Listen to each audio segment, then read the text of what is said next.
아파트나 주택을 분양받을 수 있는 조건. 청약통장은 일단은 가입을 무조건 하셔야 돼요.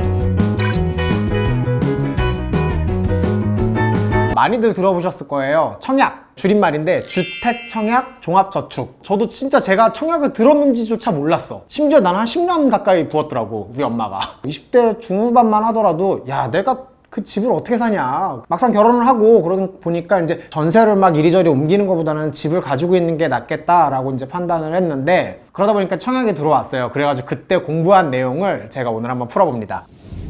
자, 먼저 청약이 뭔지에 대해서 아주 간단하게 설명을 하면은, 아파트나 주택을 분양받을 수 있는 조건. 수능을 보고 나면 이제 1등급, 2등급이 생기듯이 대학을 들어갈 수 있는 조건이 생기는 거잖아요. 똑같아요, 이것도. 분양받을 수 있는 최소한의 조건이라는 거를 좀 이해를 해주시면 될 것 같고, 청약통장은 일단은 가입을 무조건 하셔야 돼요. 청약통장 같은 경우에 2만 원부터 50만 원까지 납입할 수 있는데, 인정되는 금액은 2만 원부터 10만 원까지예요. 만약에 10만 원까지 가입할 수 있다 그러면 무조건 10만 원은 가입하시는 거. 청약통장이 사실은 조금 부담스러울 수 있는 게 뭐냐면 만기가 없고 중도 인출이 불가능해요. 이거를 절대 깨면 안 돼요. 청약통장을 중간에 깨버리면은 인정을 받을 수가 없으니까 깨면 안 되고, 청약통장에 들어있는 금액을 담보로 대출을 받을 수가 있어요. 그렇게 이제 쓰시는 거를 추천드리고, 단순히 청약통장만 만든다고 해서 이게 이제 조건이 생기는 건 아니고, 조건 안에서도 1순위, 2순위가 있는데, 최소한의 그 청약통장을 만들어서 1순위를 만드는 것이 가장 중요한데,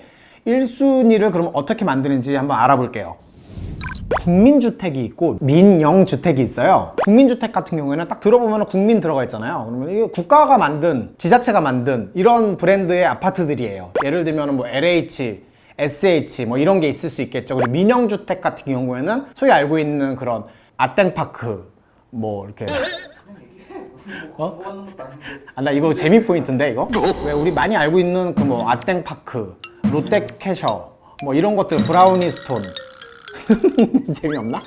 이 두 가지가 어떻게 좀 다르냐면은, 국민주택 같은 경우에는 납입 횟수가 제일 중요해요. 1순위를 받기 위해서는 일단은 12개월, 12회 이상 연체 없이 납부를 해야지 1순위를 획득할 수 있어요. 납입액이랑 상관없이 납입 횟수가 제일 중요하다는 거. 서울이나 투기과열지구 같은 경우에는 24회, 2년 동안 연체 없이 꾸준히 납입하는 것이 가장 중요하고, 일단 그렇게 하면 1순위가 되는데, 여기서 이제 경쟁이 있을 경우에는 무주택으로 이제 오래 산 사람들이 훨씬 더 이제 가점을 많이 받을 수 있다는 점. 두 번째는 이제 민영주택인데, 민영주택 같은 경우에도 12개월이에요. 투기과열지구 같은 경우에는 24개월 이상, 24회 이상. 이건 똑같아요. 민영 같은 경우에는 지역 면적별로 이렇게 금액이 다 달라요. 이거는 이제 표로 정리해가지고 좀 보여드리면 좋을 것 같은데, 아주 간단하게 얘기하면은 2년 이상 1,500만 원 정도 예치금을 만들어 놓으면은 어디를 가더라도 일단 1순위를 다 받아놓을 수 있다는 점.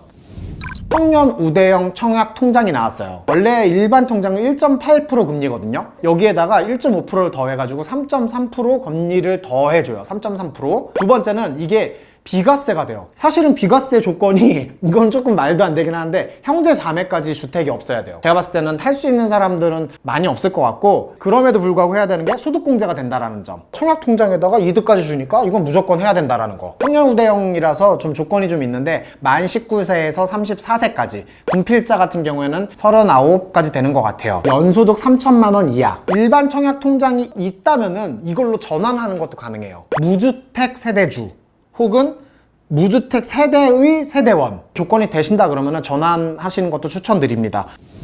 아까 처음에도 얘기했지만 결혼하고 애도 낳고 이러니까 확실히 집에 대해서, 그러니까 좀 안정적인 보금자리에 대해서 진심으로 고민하게 되고, 그러다 보니까 이렇게 청약도 알아보게 되더라고요. 아직 이 청약에 가입하지 않으신 분이 있다고 하면은 미래 어떻게 될지 모르는 거고, 집을 구하기 위한 최소한의 조건이니까 꼭 가입하시기를 바라고, 미래를 보고 준비하면서 살아야겠다라고 생각하시는 분들이라면은 이거는 아주 필수이지 않을까라는 생각을 합니다.